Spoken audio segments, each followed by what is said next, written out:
महायुति सरकार ने अपने घोषणा पत्र में राज्य के किसानों से पूर्ण कर्ज माफी का वादा किया था, लेकिन अब सरकार राज्य पर बढ़ते आर्थिक बोझ का हवाला देते हुए अपनी बात से मुकर गई। पूर्व विधायक वामनराव चटप ने इसका तीव्र निषेध करते हुए आज चंद्रपुर में पत्रकार परिषद बुलाई। पत्रकार परिषद से पहले मीडिया से बात करते हुए उन्होंने सरकार की इस नीति की जमकर आलोचना की। महाराष्ट्रामधलं सध्याचं असणारं युतीचं सरकार, यातले 3 घटक भाजपा, शिवसेना अजित पवार गट, शिवसेना शिंदे गट आणि राष्ट्रवादी अजित पवार गट यांनी निवडणुकीच्या आधी जाहीरनामा प्रकाशित केला होता 2024च्या सार्वत्रिक विधानसभेच्या निवडणुकाच्या आधी, आणि त्यांनी शेतकऱ्यांना अपील केलं होती, तुम्ही आम्हाला निवडून द्या, आम्ही तुमची कर्जमाफी करतो असं जाहीर केलं। या तिन्ही घटकांनी जाहीर केलं, जाहीरनाम्यात त्याचा उल्लेख आहे।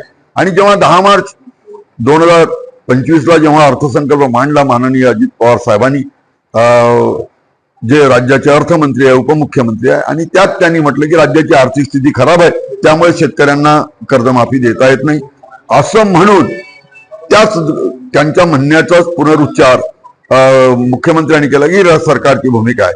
पण कालच राधाकृष्ण विखे पाटलांनी भूमिका जाहीर केली की हे शेतकऱ्यांना कर्जमाफी द्यायचं हे आमचं अभिवचन जाहीरनाम्यात आमची कमिटमेंट आहे। कबूल करून मतं घेऊन सत्तेत येऊन कर्जमाफी द्यायचं आता राज्याची आर्थिक स्थिती म्हणून सरकारने टाळलंय, म्हणून हा शेतकऱ्यांचा विश्वासघात सरकारने केलाय।